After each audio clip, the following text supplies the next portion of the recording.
हरिओम मित्रों, स्वागत है आप सभी लोग का हमारे इस YouTube चैनल पर। कैसे हैं आप सभी लोग और कैसा चल रहा है आप सब लोग का अध्ययन। आप सब लोग जानते हैं हम नलचंपू ग्रंथ का अध्ययन कर रहे हैं। इस अध्ययन क्रम में हम नलचंपू ग्रंथ के समाप्ति की ओर पहुंच चुके हैं। कल के कक्षा में हम यहाँ इतना पढ़ चुके थे, यहाँ तक अथ कथमपि नाथा प्रोथियूथस्य जित्वा ज्वरित इव विशालम सालसा सालमूले सुखम अभजत राजा राजमाना श्रमांभा कणकलित कपोल लोल लीला अलकेन। वह जो राजा नल था, राजा नल युद्ध कर रहा था उस विशाल सुअर से। उस विशाल सुअर को किसी प्रकार से वह जीत लिया था, विजय प्राप्त कर लिया था। और तत्पश्चात युद्ध के कारण उसे थकान सी हो गई थी। थकान के कारण उसे मानो बुखार सा हो गया था और आलस से युक्त हो गया था। थकान को दूर करने के लिए, आराम करने के लिए साल वृक्ष के नीचे बैठ गया था और चेहरे पर जो पसीना था, पसीने की बूंदें थी, वह उसके चेहरे पर सुशोभित हो रही थी। और जो चंचल अलग थे, बाल थे, वह उसके चेहरे पर, उसके कपोल पर सुशोभित हो रहे थे। यहाँ तक हम लोग पढ़ चुके थे कि राजा विश्राम कर रहा था। अब उसी विश्राम करते समय ही तत्र स्थितम, वहाँ पर स्थित रहने पर, जहाँ राजा बैठा हुआ था, आराम कर रहा था साल वृक्ष के नीचे, तत्र स्थितम, वहाँ पर स्थित होने, श्रम मुकुलित नयनारविंदम, वहाँ पर स्थित राजा का जो नयनारविंद, कमलवत नेत्र थे, नयन अरविंदम, कमलवत नेत्र थे, वह श्रम के कारण, परिश्रम के कारण जो थकान हुई थी उससे मुकुलित, मानो बंद हो रहे थे, मुकुलित हो रहे थे, बंद हो रहे थे। और आंदोलयंता, ऐसे राजा को, जो वहाँ पर स्थित था राजा नल और जिसके कमलवत नयन श्रम के कारण मुकुलित थे, ऐसे राजा को आंदोलयंता कुसुमित तरुण तरलयंता शिख शिखंड मंडलानि तांडवयंतः तनुलता पल्लव निवहान वहंतो वहन निर्झल जल शिशिर सीकर निकरान करालयंतः कुटज कुडमलान मकरंद बिंदु मुचो मंदमानंदमयासु कंपित नीप पवनः पवनः। कंपित, कंपित होते हुए, हिलते हुए, नीप माने कदम, वना माने जंगल, जंगल के कदम वृक्ष जो थे वह कंपित होते हुए, जंगल के कदम के वृक्ष पवना, पवन के द्वारा, वायु के द्वारा कंपित हो रहे थे। और उस वायु से राजा नल को, जो श्रम को मुकुलित नयनार बिंदम तत्र स्थितम, वहाँ पर स्थित थे, उनको आनंदम आयासु, आनंद दे रहे थे, सुख दे रहे थे। कौन कौन? पवना, हमारे पवन उन्हें सुख दे रही थी। और कैसे थे पवना? आंदोलयंता, आंदोलित कर रहे थे, कंपन उत्पन्न कर रहे थे, हिला रहे थे। किसको? कुसुमित तरुण तरलयंता, जो चंचल खिले हुए पुष्प थे, कुसुमित फूलों से युक्त जो वृक्ष थे, उनको तरलयंता हिला रहे थे। चंचल नहीं, आंदोलयंता कुसुमित तरुण, जो फूलों से युक्त वृक्ष थे उनको आंदोलयंता कपा रहे थे, हिला रहे थे। और तरलयंता चंचल, चंचल कर रहे थे। किसको? शिखी शिखंड मंडलानी, शिखी माने होता है मयूर, मयूर के शिखंड जो पुच्छ होते हैं, पुच्छ मंडल को वह तरलयंता चंचल कर रहे थे, तरलित कर रहे थे।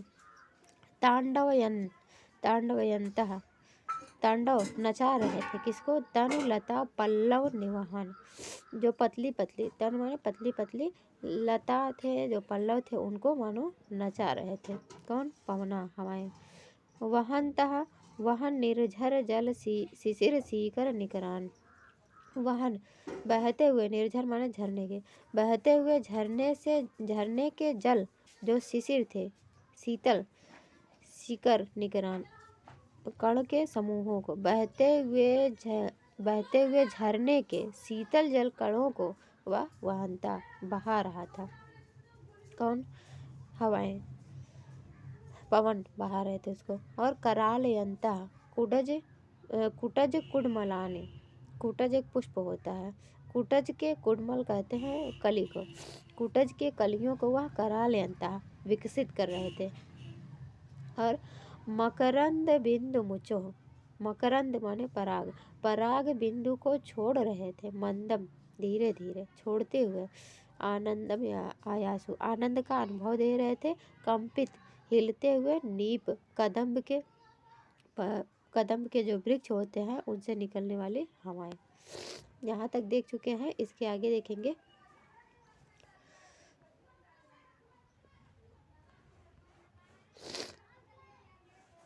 अनंतर इसके बाद अनवरत लगातार कराल भयंकर, काक माने कौवा। इसके बाद लगातार भयंकर, काक माने कौवा, कौलेयक कुत्ता। इसके बाद लगातार भयंकर कौवे और कुत्ते के कुल माने समूह, कौवे और कुत्तों के समूह को जो कवलान खाने के इच्छुक थे। ऐसे आकुलित, व्याकुल, कोल, सुअर, करी माने हाथी, कुरंग हिरण, कंठीरव कहते हैं सिंह को, और किशोर माने बच्चे। सिंह के बच्चे जो इतने पशु बताए गए, कौवा, कुत्ता, कौवे और कुत्ते के समूहों को खाने के लिए जो व्याकुल थे, और सुअर, हाथी, हिरण, सिंह के बच्चे, इन सब के दृशत माने दृष्टि के, पृष्ठ माने पीछे, दौड़ते हुए, धाविते दौड़ते रहने पर, परिता माने चारों तरफ, परिजन के। जब ऐसा हुआ तब लास्ट में आप देखेंगे सरस, रस से युक्त, सरल साल द्रुम के नीचे, तन निषरणे उनके रहने पर, श्रम भाजी राजा श्रम को दूर करने लगे, आराम कर रहे थे। कब? अनंतर इसके बाद अनवरत लगातार, कराल माने भयंकर, काक कौवा, कौलेयक कुत्ता, कौवे और कुत्तों के समूहों को कवलन आकुलिता खाने के लिए जो व्याकुल थे। ऐसे परितः परिजन, ऐसे चारों तरफ परिजनों के घूमते रहने पर। परिजन कौन थे? परिजन थे राजा के सैनिक लोग। और कोल, सुअर, करी, हाथी, कुरंग, हिरण, कंठीर और सिंह के किशोर माने बच्चे। इन सब के दृशत माने दृष्टि के, पृष्ठ धावते पीछे पीछे दौड़ते रहने पर, परिता परिजने चारों तरफ दौड़ते रहने पर, परिजनों के जनित विविध मृग वधु वैधव्याधीन व्याधान, जनित उत्पन्न कर दिया गया था। विविध मृग, विभिन्न प्रकार के मृगों को जब मार दिया गया, तो उन मृग जब मर गए तो उनकी जो मृगियां हैं, वधुएं हैं, वे वैधव्य को प्राप्त कर ली हैं, विधवा को प्राप्त कर ली हैं। ऐसे विधवा जो आदि है, वही माने विधवा व्याधि ही मानो उनका व्याधान, व्याधि रूपी शिकारी, वैधव्य व्याधि रूपी शिकारी जो है, उसको, उस व्याध को निवारित करने के लिए, निवारयितुम इव मानो निवारित करने के, दूर करने के लिए, अंतरा बीच बीच में प्रसारित करे, अपने कर माने किरण को फैला रहे हैं। कौन? मध्यस्थता कर रहे हैं। भगवती गभस्ति मालिनी, गभस्ति कहते हैं तेज समूह के जो माली है, किरण समूह के जो माली है, अर्थात सूर्य, भगवान सूर्य, उनकी मध्यस्थता कर रहे हैं। फिर से देखेंगे, जो परिजनों के द्वारा मृगों को मार दिया गया है, तो उन मृगों की जो वधुएं हैं, वे वैधव्य को प्राप्त कर ली हैं, विधवा को प्राप्त कर ली हैं। विधवा जो यह व्याधि है, विधवा जो व्याधि है, जो पीड़ा है, मानो वही पीड़ा ही उनको शिकार कर रही है, पीड़ा ही व्याध बन गई है, शिकारी बन गई है। और उनका उन व्याधान, उन शिकारियों से निवारयितुम दूर करने के लिए, निवारण करने के लिए, मानो अंतरा बीच बीच में, भागवती गभस्त मालिना, भगवान सूर्य मध्यस्थता करते हुए अपने किरणों को प्रसारित फैला रहे हैं। आगे देखेंगे, सह संवर्धित मृग विनाश शोक भरात इव। सह संवर्धित, साथ साथ पालन पोषण होने से। अब जंगल है, जंगल में वृक्ष बढ़ रहे हैं, वृक्षों के साथ साथ वन लताओं के साथ साथ कुछ और भी बढ़ते हैं, तो वहाँ के जो पशु पक्षी हैं वो लोग भी संवर्धित हुए हैं। तो सह संवर्धित, साथ साथ भरण पोषण होने के कारण, बढ़ने के कारण मृग विनाश शोक, मृगों का जो विनाश हुआ है उसके शोक से, मृगों का विनाश हो गया तो उन मृगों के साथ साथ तो वहाँ के वृक्ष भी बड़े हुए हैं। तो अपने साथियों के विनाश से मानो वह शोक से भर दिए गए हैं, शोकाकुल हो गए हैं। और वन वीरुधाम, वन की जो लताएं हैं वह पतत्सु, गिरा रही हैं।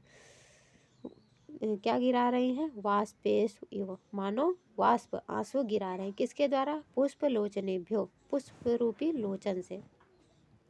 मानो पुष्प, लताओं के जो पुष्प होते हैं वह पुष्प ही मानो उनके लोचन है, और उन लोचनों से वाष्प गिरा रहे हैं। वाष्प कैसा है?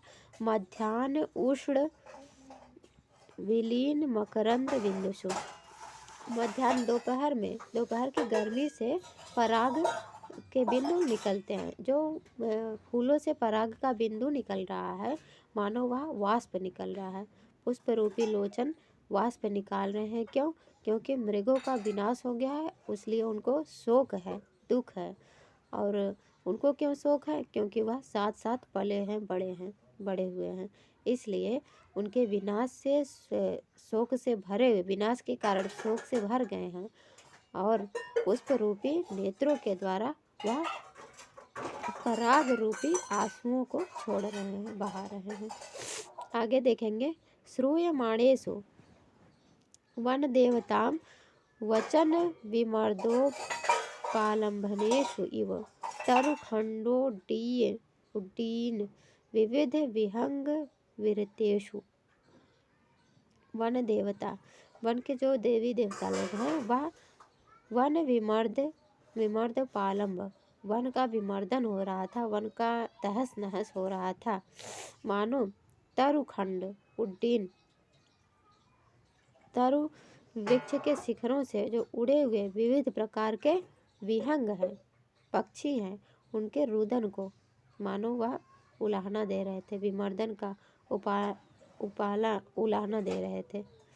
जब तहस नहस हो रहा था जंगल का तो पक्षी भी उड़ रहे थे, चहचहा रहे थे, चिल्ला रहे थे, तो मानो वह उलाहना दे रहे हो। किससे? वन देवता से, वन देवता से उलाहना दे रहे थे जब उनकी आवाज़ सुनाई दे रही। श्रूयमाणेषु विहंग विरतेषु, पक्षियों की जो आवाज़ सुनाई दे रही थी, ऐसा सुनाई दे रहा था, तो वह ऐसा लगा मानो वन देवता से वन विमर्दन का उलाहना दे रहे हो। आगे देखेंगे, विघटित अर्भक कुरंग कुटुम्बिनी करुण कूजित व्याजेन न्यायम इव।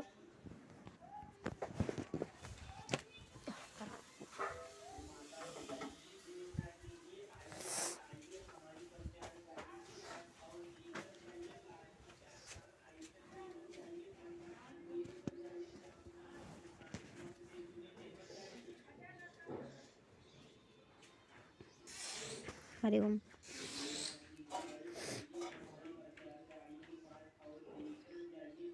कहाँ पढ़ रहे थे हम लोग?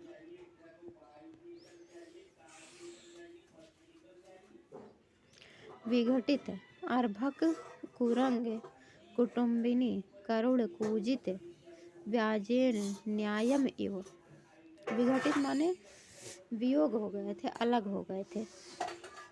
अर्भक कहेंगे बच्चों से। जब कुरंग माने हिरण, हिरणिया, कुरंग कुटुम्बिनी, अर्भक माने बच्चों से। जब कुरंग की, हिरण के कुटुम्बिनी अर्थात हिरणिया जो पत्नी है, जब हिरणी अपने बच्चों से अलग हो गई थी तब करुण कूजित व्याजन, करुण कुंजन, करुणा से युक्त करुण रोदन कर रही थी।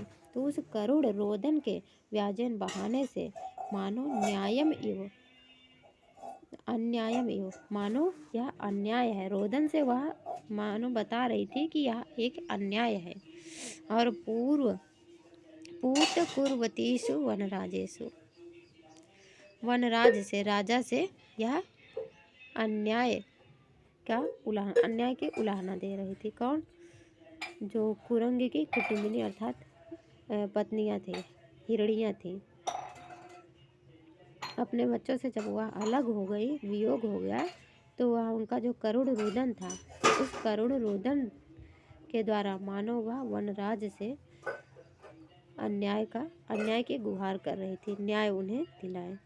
इतस्ततः इधर उधर संचरण करते हुए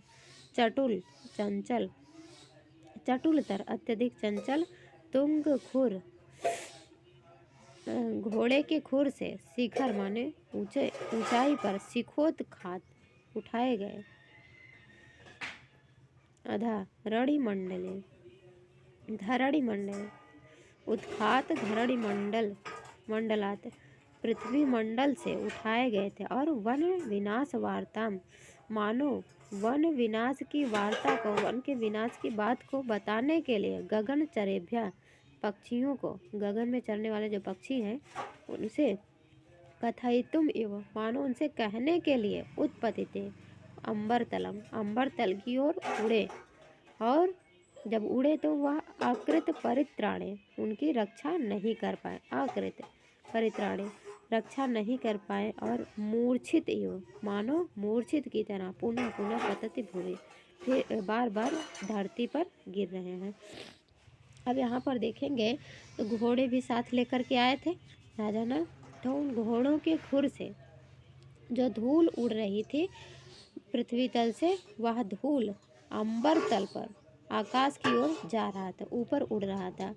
और वह धूल ऊपर उड़ रहा था, ऐसा लग रहा था मानो वह धूल ऊपर जा कर के गगनचरों से, पक्षियों से यह बताने के लिए जा रहे हैं कि अभी जंगल में तहस नहस बचा हुआ है, वहाँ विनाश हो रहा है, इसलिए वहाँ पर ना जाओ। किंतु वह धूल आकाश तक नहीं पहुँच पाते हैं और मूर्छित होकर के पुनः पुनः धरती पर आ जाते हैं, उनकी रक्षा नहीं कर पाते हैं। और वह धूल कैसे थे? भवन पारावत पत्र धूसरे धूलि पटले, वह धूलि का समूह, धूलि पटले, धूलि का समूह, भवन पारावत, भवन माने भवन के, पारावत माने कबूतर, भवन के जो कबूतर होते हैं, पालतू कबूतर, उन कबूतरों के पंख के समान धूसर वर्ण के धूल समूह थे, जो आकाश मार्ग में उड़ रहे थे पक्षियों की रक्षा के लिए, उन्हें बताने के लिए, किंतु उनकी रक्षा नहीं कर पाते हैं, आकाश मार्ग तक नहीं जा पाते हैं और रास्ते से ही वह मूर्छित होकर के भूमि पर बार बार गिर जाते हैं। ऐसा होने पर आगे, सकंप कपि कलापो लुलित तरुण मंजरी पुंज निकुंजात, उद्वेजिते मंजु गुंजति वनांतरमपरम उच्चलिते, चंचल चंचरीक चक्र वाले। एक मिनट।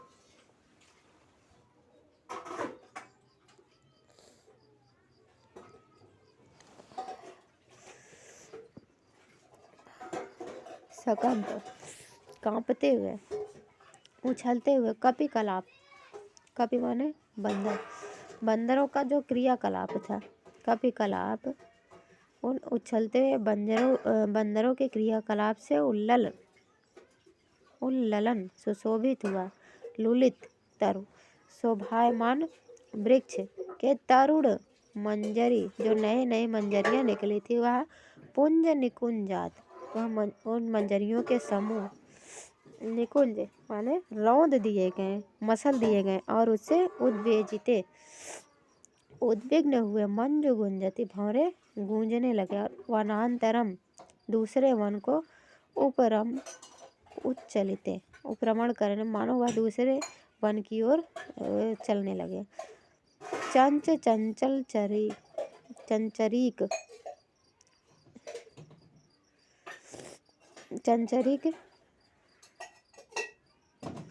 चक्रवाले,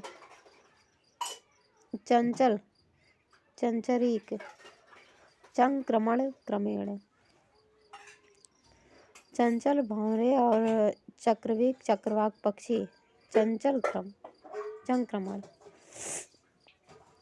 इन सब से संपन्न होने से, सैन्य से संपन्न सेना के श्रम के अवसर पर, जो श्रम से युक्त हो गए थे, परिश्रम से युक्त थे, ऐसे उनके आराम के अवसर पर, तस्यैव वहीं पर,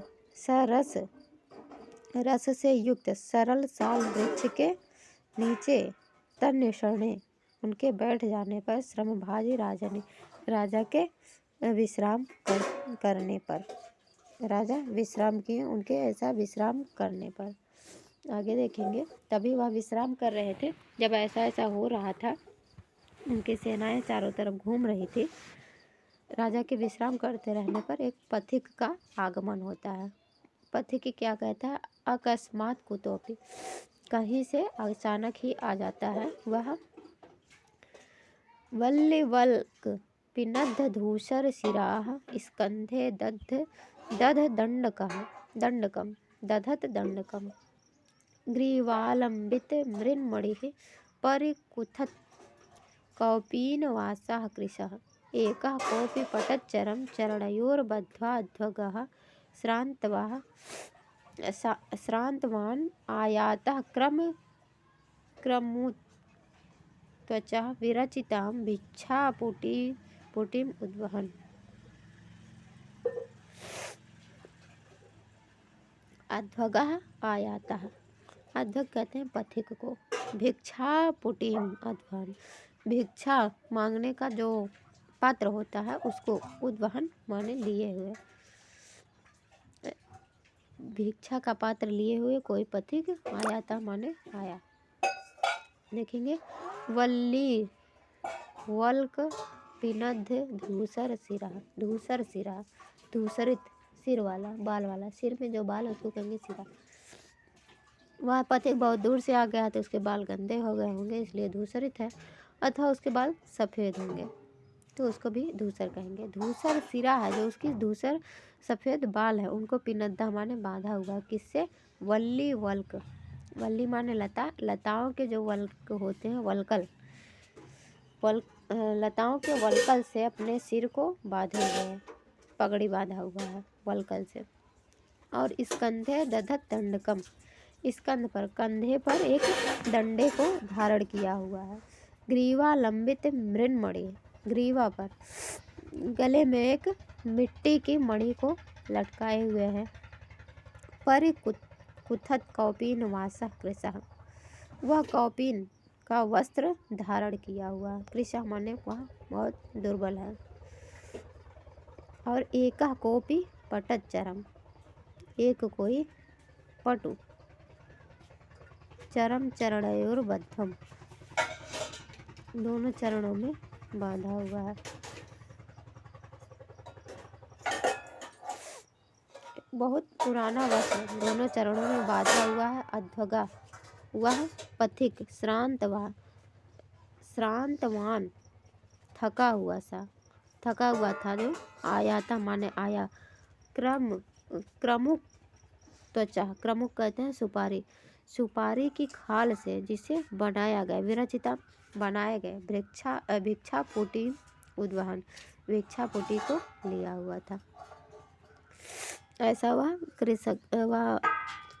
भिक्षुक था जो अपने सिर पर लता के वल्कल से बांधा हुआ था, कंधे पर एक डंडा धारण किया हुआ था, गले में मिट्टी की मणि थी, कौपीन का वस्त्र धारण किया हुआ था, शरीर दुर्बल था। कोई एक पटु था जो दोनों चरणों में पुराना पट बांधा हुआ था। ऐसा कोई अध्वगा माने पथिक, श्रांतवान, थका हुआ था। आयाता माने आया। क्रमुक त्वचा विरचिताम, सुपारी की त्वचा, सुपारी की खाल से बने हुए भिक्षा के पात्र को लिया हुआ था। ऐसा कोई पथिक आया है। आगत्यचा, आकर के राजानम अवलोक्य, राजा को देखा, स विस्मयम एवं चिंतयन चकार, विस्मय के साथ, आश्चर्य के साथ वह चिंतन करने लगा। आश्चर्य इस बात का कि जंगल में पहुंचा है और जंगल में इतना सुंदर व्यक्ति, तो उसे इस बात का आश्चर्य हुआ कि जंगल में इतना सुंदर व्यक्ति कैसे हो सकता है। वह उसकी सुंदरता का वर्णन कर रहे हैं। अब जय श्री सुभगम युगम नयनयोर मौलि महोष्टीशवान ऊर्डारोम सखम मुखम च शशिनः पूर्णस्य धत्ते श्रियम् पद्मं पाणितले गले च सदृशं शंखस्य रेखात्रयं तेजोप्यस्य यथा तथा स जलधे कोप्येस्य भरता भुवा। आगत्य च राजानम अवलोक्य, वह पथिक आता है, आकर के राजानम अवलोक्य, राजा को देखता है और सब विस्मयमेव चिंतयन चकार, विस्मय के साथ वह चिंतन करने लगता है। फिर कहता अब जे श्री सुभगम, कमल की शोभा के समान सुंदर, युगम नयनयो, उनके दोनों नयन, उसके दोनों नेत्र कैसे हैं, अब जे श्री सुभगम, कमल की शोभा के समान है। और मौली महोषणीस्वान, मौली माने सिर पर, महाउषणीस, सिर पर जो पगड़ी है वह महान है, बड़ी पगड़ी है। और ऊर्ड रोम सखम, ऊर्ड कहते हैं दोनों बाहुओं के बीच में, दोनों आईब्रो के बीच में, नासिका के ऊपर जो थोड़ी थोड़ी छोटी छोटी रोमावली होती है जो दोनों बाहुओं को एक बना देती है, उसको कहेंगे ऊर्ड रोमावली। बाहुओं के बीच की रोमावली को कहेंगे ऊर्ड। तो ऊर्ड रोम से युक्त है। और मुखम च शशिनः पूर्णस्य धत्ते श्रियम, पूर्ण चंद्रमा के, पूर्णस्य शशिनः, पूर्ण चंद्रमा के, श्रियम माने शोभा को धारण कर रहा है उसका मुख। उसका मुख कैसा है, पूर्ण चंद्रमा की शोभा की तरह है। पद्मम पाणी तले, उसके करतल में, उसके हाथों में पद्मम कमल का चिन्ह बना हुआ। गले च सदृशम शंखस्य रेखात्रयम, शंख की रेखा के समान, शंख में जैसे 3 रेखा होती है उसी की तरह गले के शंख की 3 रेखा के समान उसके गले में भी 3 रेखाएं हैं। तेजोप्यस्य यथा तथा, उसका तेज भी उसी तरह है जैसे। स जलधे भुआ को पियस भरता, स जलधे, जलद कहते हैं समुद्र को, स जलद समुद्र से युक्त, भुआ माने पृथ्वी, समुद्र से युक्त जो पृथ्वी है, ऐसे समुद्र से युक्त पृथ्वी का कोई एक भरता माने स्वामी है, या कोई एक समुद्र से युक्त पृथ्वी का स्वामी है, ऐसा वह उसका तेज लग रहा है। तथा एवं विधम, इस प्रकार खल माने निश्चित रूप से महनीय महानुभावा भवन्ति, पूजनीय महानुभाव होते हैं। पूजनीय महानुभाव इस प्रकार के होते हैं। इत एवं अवधार्य, इतना वह सोच करके उपसृत्य उसके पास जाता है और कहता है स्वस्ति, कल्याण हो, किसका कल्याण हो, स्वकांति निर्जित मकर ध्वजाय तुभ्यम, स्वकांति अपनी कांति से निर्जित, जिसने जीत लिया है मकर ध्वजाय, मकर ध्वज कामदेव को, अपनी कांति से कामदेव को जीत लेने वाले तुभ्यम, तुम्हारा कल्याण हो, तुभ्यम स्वस्ति, तुम्हारा कल्याण हो। इति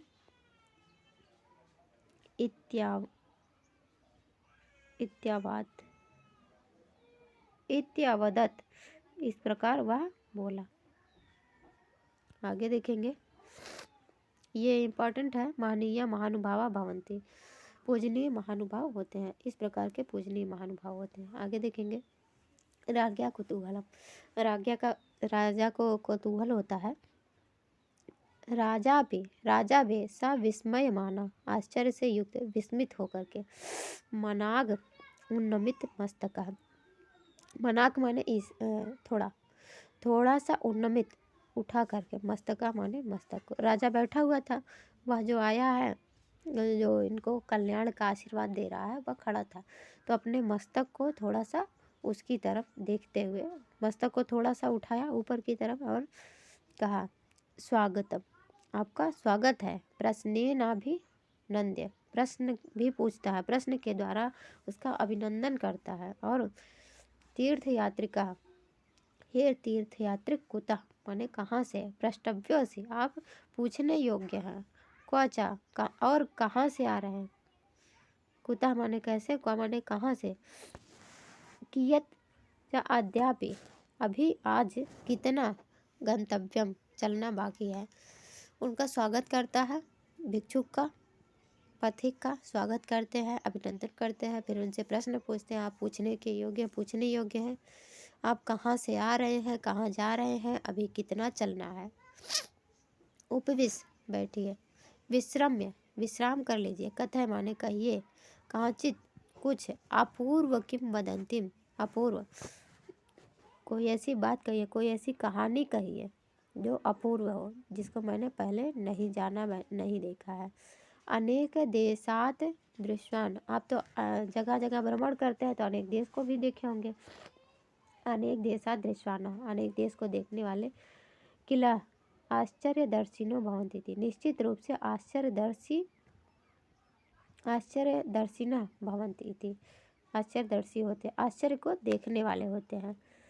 न च आकस्मिकम, कोई आकस्मिक, और दर्शनम अपूर्वम, जो देखने में अपूर्व था, उसका परिचय ना स्वल्पा भी, थोड़ा सा भी, प्रीति थी, किसी से, किसी देश से, किसी जगह से यदि प्रीति हो गई है तो उसको भी एक को भी शंकनीयम ना, शंका समझ करके एक पर भी शंका नहीं कीजिएगा, किसी को छोड़िएगा नहीं, सब बताइए। अपूर्व दर्शनीय,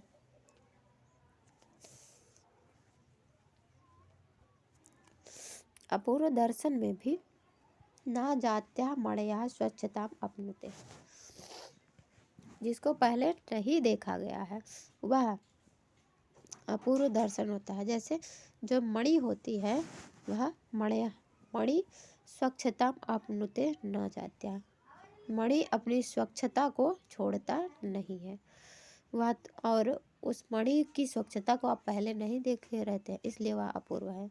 तद एहि, तो फिर आइए, मुहूर्तम, कुछ क्षण के लिए एकत्र, एक साथ, गोष्ठी सुखम अनुभवावह, संगोष्ठी करते हैं, बातचीत करते हैं, वार्तालाप करते हैं, मीटिंग करते हैं और उसके सुख का अनुभव करते हैं। इत्येनम अवादित, इस प्रकार से यह राजा नल बोले, किससे, अध्वगा, उस पथिक से बोले। आगे देखेंगे, विदर्भ वर्णन आता है, असावकी, अब यह भी, अपूर्व कौतुक कथा कर्णन रसिका, अपूर्व कौतुक को, आश्चर्य को, अपूर्व आश्चर्य कथा को सुनने में जो रसिक है, ऐसे श्रूयताम, सुनिए, यत एवं, यदि आप अपूर्व कथा को, कौतुक को सुनने के रसिक हैं तो फिर सुनिए। इत्यभिधाय, ऐसा कह करके, सुखोपविष्टस्य अस्य, सुखपूर्वक बैठे हुए, अस्य नलस्य, इस राजा के समीप में, स्वयं उपविश्य, स्वयं भी बैठ करके, कथयितुम आरभत, कहना शुरू किया। वो कहते हैं, अस्ति स्वर्ग समः समस्त जगताम सेव्यत्व संख्याग्रणी देशो दक्षिण दिङ्मुखस्य तिलकः स्त्री पुंसरत्नाकरः यस्मिंस्त्याग महोत्सव व्यसनिर्भिर्धन्यः अशून्यः जनैः उद्देशः स्पृहणीय भावभारिता कम नोत्सुकम कुर्वते, भावभारिता कम, कि भावभारिता, भाव से भरा हुआ, कम किसको, न उत्सुकम कुर्वन्ते, किसको उत्सुक नहीं करती है। अस्ति, है, स्वर्ग समा, स्वर्ग के समान, देशा, कोई एक ऐसा देश है जो स्वर्ग समा, स्वर्ग के समान है, और समस्त जगताम, समस्त जगत में, सेव्यत्व सेवन की दृष्टि से अगर सभी देशों की गणना की जाए, सेवन की दृष्टि में, सेव्यता की दृष्टि में देशों की गणना की जाए कि सबसे अधिक सेवनीय कौन सा देश है, तो वह सेवनी की दृष्टि में संख्याग्रणी, संख्या में सबसे पहले आता है, जो स्वर्ग के समान है। और कैसा है? दक्षिण दिक मुखस्य तिलक, दक्षिण दिशा रूपी नायिका का वह तिलक है। वह देश कैसा है? दक्षिण दिशा रूपी नायिका का तिलक है। और कैसा? स्त्री पुंस रत्नाकर, स्त्री और पुरुष का वह रत्नाकर है, अर्थात वहाँ सुंदर सुंदर स्त्रियां और सुंदर सुंदर पुरुष है, सुंदर स्त्री और पुरुषों का वह खजाना है। यस्मिन, जिस देश में त्याग ही महोत्सव है, और उस त्याग महोत्सव का जो व्यसन रखते हैं, ऐसा देश है वह। वहाँ के लोग त्याग रूपी महोत्सव का व्यसन रखते हैं और धन्य है। ऐसे त्याग रूपी महोत्सव के व्यसन से धन्य, व्यसन से वह धन्य है, ऐसा अशून्य, ऐसा अशून्य, शून्य कहेंगे रहित, अशून्य कहेंगे सहित, ऐसे व्यसन से सहित जनय है वहाँ के लोगों के द्वारा उद्देश्य महोत्सव मनाया जाता है। और उसको स्पृहणीय भाव भारिता, स्पृहा की भाव से भरा हुआ, कम नो उत्सुकम कुर्वते, किसको उत्सुकता नहीं प्रदान करता। अर्थात कोई ऐसा एक देश है जो स्वर्ग के समान है, समस्त जगतम सेव्यत्व संख्याग्रणी, सेव्यता की दृष्टि से यदि देशों की गणना की जाती है तो उस दृष्टि में यह सबसे पहले आता है देश। दक्षिण दिशा रूपी नायिका का तिलक है, स्त्री पुरुषों का वह रत्नाकर है। जिस देश में लोग त्याग रूपी, त्याग को ही महोत्सव बनाते हैं, त्याग को ही महोत्सव मनाते हैं, त्याग रूपी महोत्सव का जिनको व्यसन है, ऐसे लोगों के द्वारा, ऐसे धन्य लोगों के द्वारा जो अशून्य है, ऐसे अशून्य देश को स्पृहा से युक्त भाव से भरा हुआ किसको उत्सुकता नहीं प्रदान करता।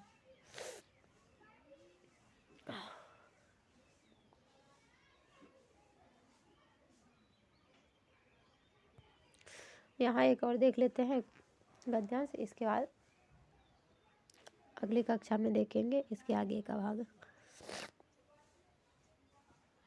इतना ही देखते हैं।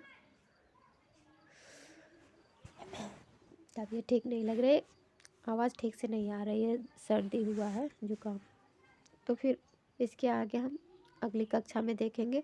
वीडियो देखने के लिए आप सभी का बहुत बहुत धन्यवाद। मिलते हैं अगली कक्षा में, तब तक के लिए नमो नमः।